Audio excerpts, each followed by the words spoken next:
Hello बच्चों, स्वागत है आप सभी का स्टडी विद बीकेजा यूट्यूब चैनल पे। हम लोगों ने पहले सारे क्वेश्चंस के इस साल के जितने भी क्वेश्चंस आए हैं बोर्ड एग्ज़ाम में हमने उस सबको डिस्कस किया, उसके ऑब्जेक्टिव आंसर को, और आप लोगों ने उसको मिलाया भी होगा। तो अभी पिछले कुछ दिन से मेरे वीडियोज़ नहीं आ रहे थे, 4-5 दिन से। थोड़ा प्रॉब्लम था कुछ हेल्थ इश्यू को भी लेकर, तो अब मेरा वीडियो जो होगा रेगुलर बेसिस पे आते रहेगा। तो जैसा कि आप लोगों को पता है कि 10th का एग्ज़ाम हो चुका है बिहार बोर्ड के। बहुत बच्चों ने एग्ज़ाम दे लिया है, कुछ बच्चे एग्ज़ाम दे रहे हैं, जैसे सीबीएसई बोर्ड्स की अभी एग्ज़ाम चल रहे हैं 10th के, जो कि 7 मार्च को ख़त्म होगा आई थिंक। बिहार बोर्ड के ख़त्म हो चुके हैं, सीबीएसई के चल रहे हैं और आईसीएसई बोर्ड के भी होने वाले हैं। तो सभी के जब 10th एग्ज़ाम ख़त्म हो जाएँगे, तो कुछ-कुछ बच्चे को एक सवाल होता है कि 10th के बाद आगे क्या?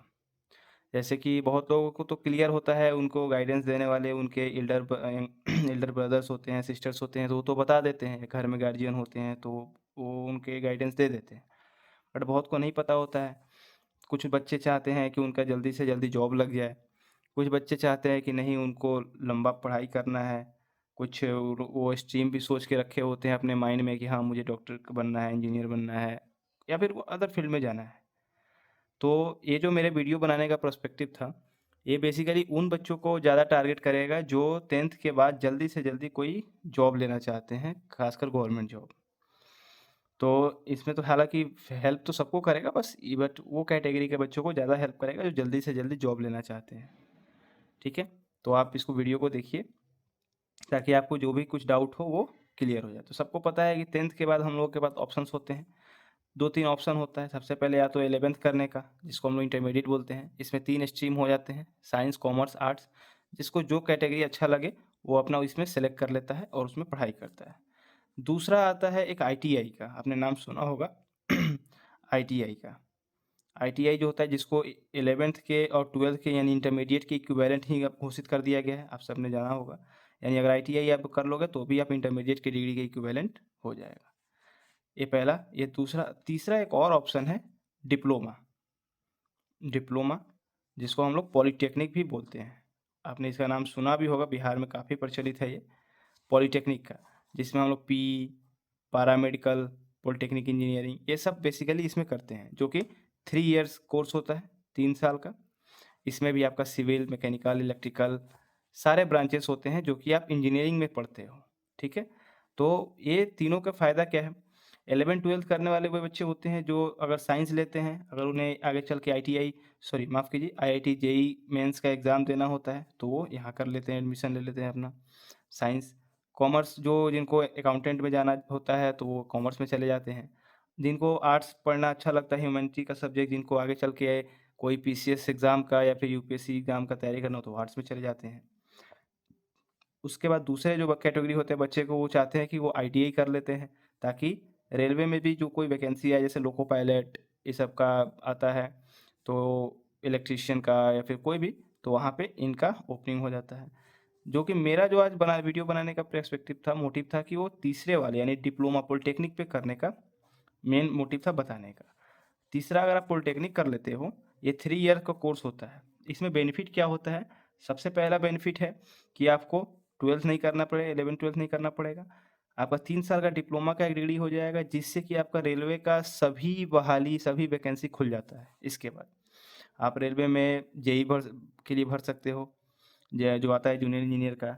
आप रेलवे में जितने भी टेक्निकल जो आते हैं वैकेंसीज़ आते हैं, उन सब के लिए एलिजिबल हो जाते हो। उसके बाद अगर आपको मन करता है कि नहीं अब मुझे आगे भी पढ़ना है, तो इसके बाद ऑप्शन होता है करने का, इंजीनियरिंग करने का। अगर आप पीई करते हो कोर्स पॉलिटेक्निक इंजीनियरिंग, अगर इसके बाद आप इंजीनियरिंग करने जाते हो, बिहार में एग्ज़ाम होता है बीसीईसी का, अगर आप उसको क्वालीफाई कर जाते हो, एक एग्ज़ाम देना होता है। उसके बाद जो हमारा बीटेक का जो 4 साल का डिग्री होता है, इन बच्चों के लिए 3 साल का ही रहता है वो। यानी सीधा वो सेकंड ईयर में जाते हैं और 3 साल में डिग्री कंप्लीट करके उनका बीटेक भी कंप्लीट हो जाता है। हालाँकि देखा जाए तो दोनों तरफ से समय बराबर ही रहेगा। अब 2 साल 11th-12th करो, उसके बाद 4 साल का बीटेक करो, 6 साल। उस यहाँ पे भी 3 साल का आप डिग्री करो और 3 साल यहाँ इंजीनियरिंग हो जाएगा, तो 3-3 6 साल हो जाएगा। समय दोनों में बराबर ही लग रहा है और आईटीआई तो खैर अलग ही है, उनका तो अलग ही चलता है पूरा। तो समय तो बराबर ही लग रहा है दोनों में, लेकिन यहाँ पे क्या है, फ़ायदा ज़्यादा है। यहाँ पे फ़ायदा क्या ज़्यादा है कि आपको यहाँ पे जितना भी डिप्लोमा का डिग्री होने के बाद जितना भी रेलवे का वैकेंसी है वो सब ओपन हो जाएगा, जो कि 12th वाले बच्चे अलाउ नहीं होते उसमें, आपको पता होगा। वहाँ पे बीटेक वाले बच्चे भी एलिजिबल नहीं होते हैं। वो जब भरते हैं तो सिर्फ डिप्लोमा वालों के लिए ही खुलता है, पॉलिटेक्निक वालों के लिए ही खुलता है।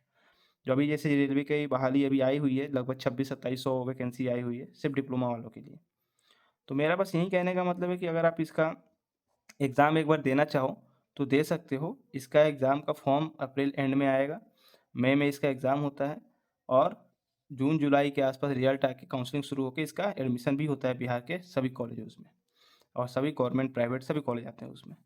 अगर आप कर लोगे तो अच्छी बात है, और नहीं अगर आपने पहले से कुछ सोच रखा है तो कि हाँ मुझे क्या बनना है क्या, तब तो कोई बात ही नहीं है, तब तो अच्छी बात है। ये वीडियो बनाने का मेन मोटिव था कि जो बच्चे जल्दी से जल्दी जॉब लेना चाहते हैं उनके लिए, ठीक है। तो ये एक हो गया पहला रास्ता। इसमें क्या था होता है बेसिकली, उसमें वही बेसिक पूछता है जो आपका 10th का जो सिलेबस होता है, फिजिक्स केमिस्ट्री मैथ, इन्हीं से इसमें सवाल होते हैं। टोटल 90 क्वेश्चंस होते हैं। एक क्वेश्चन 5 मार्क्स का होता है, यानी टोटल जो होता है 450 मार्क्स का एग्ज़ाम होता है, जिसमें आपका अगर आपका 250 प्लस आप स्कोर ला देते हो, मैं जनरल का बता रहा हूँ, ऐसे ही कैटेगरी वाइज अलग अलग है, 250 प्लस अगर आ जाता है तो आपको अच्छा गवर्नमेंट कॉलेज मिल जाता है आपके मनपसंद ब्रांच के साथ। तो बस ये इसका यही मोटा मोटी बात है। अप्रैल में इसका फॉर्म आएगा, मई में इसका मई एंड में एग्ज़ाम होता है और उसी के अकॉर्डिंग चलते जाता है। और दूसरा क्या है, ये तो पहली बात हो गई। दूसरा है कि अगर किसी का 10th के जो रिजल्ट आएगा, सीबीएसई हो या बिहार बोर्ड हो, ये ज़्यादातर बिहार सीबीएसई वालों के लिए है कि जिसका 98% प्लस मार्क्स आता है उनको सीधा जीडीएस में मौका मिल जाता है। ग्रामीण डाक सेवक में ये गवर्नमेंट का क्या है, वैकेंसी है, गवर्नमेंट जॉब है, जो क्लास 10th पे होता है, सीधा मार्क्स बेसिस पे ही इसमें जॉब होता है। स्टार्टिंग सैलरी इसमें लगभग लगभग 25,000 से 30,000 के बीच में होती है, और इसमें सिर्फ मार्क्स बेसिस पे होता है बहाली। ग्रामीण डाक सेवक में हर साल इसमें होता है 40,000 45,000 वैकेंसी हर साल आता है।